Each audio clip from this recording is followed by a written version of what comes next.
Now we're on step 2, which is the final process, where we populate our fact table here. All right? So now, but what's interesting is these guys right here are null, aren't they? These guys are null. So what we would do is we would then have to run, you'll see next week when we write the actual SQL code, we would then say, all right, where city X is city X, ID 1. This becomes 1. Put it in red so it's easy to see. Right? Where city Z is city Z, ID 2. Where state is Alaska, ID 1. Same here, 1. Where year is 2007, ID 2. Same here, ID 2. You see what happened there? Now, in the fact table, here's the cool thing. Now we've got all of our staging is complete because we built our dimensions, and those dimensions are built with our keys. We then assign those keys in our staging table. So the final version of the fact table is not going to include this. It is not going to include this. And it is not going to include this. Okay? The fact table is only going to include these IDs. These IDs right here become foreign keys. In the staging process, we don't assign these foreign keys yet. So what we're going to do is we build a shell right here for our fact table. Okay?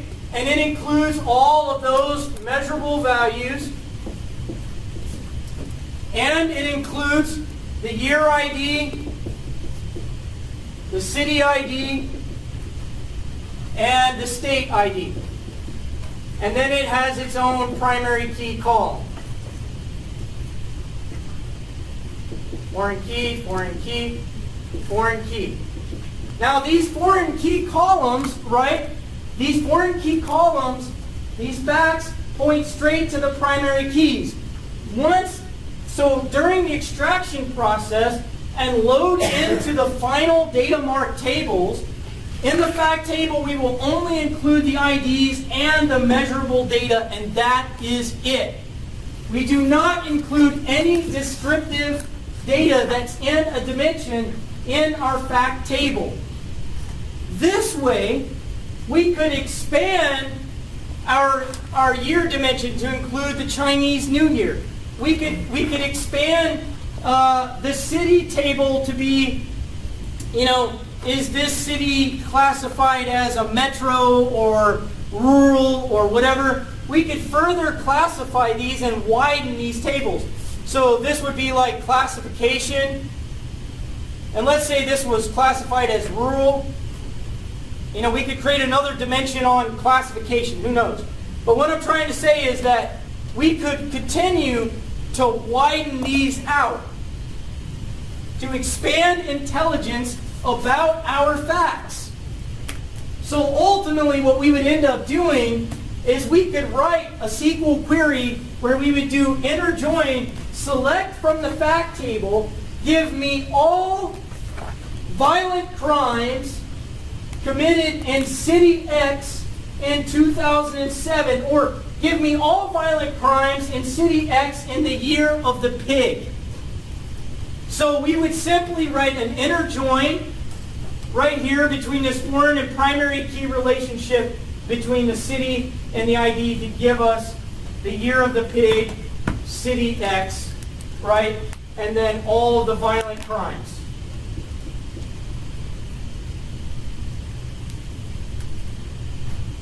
Okay? So, in summary, to finalize this, to put it to rest, don't worry. We will go over this step by step when we get to the physical process. It's just the logical. From the source system, whatever it ends up being, in our case is a CSV, we perform an ETL. We either transform, we load it into a staging process. We have a set of IDs that we haven't assigned yet because our ultimate design is a primary to foreign key relationship between facts and dimensions. From the staging table, we populate all the tables we can with the IDs. We work with the dimensions outward and in. We finally build the stage for the fact table, and from that, we load all of our staging into our final data mart design, and it populates. And from that, we can then build and ask business questions in the form of joins between the fact table and dimension relationships in any possible combinations. So because we've basically, pushed all of our data out and denormalized it, that allows us to ask it in many different combinations of questions. Okay? All right, you can stop that and then, all right.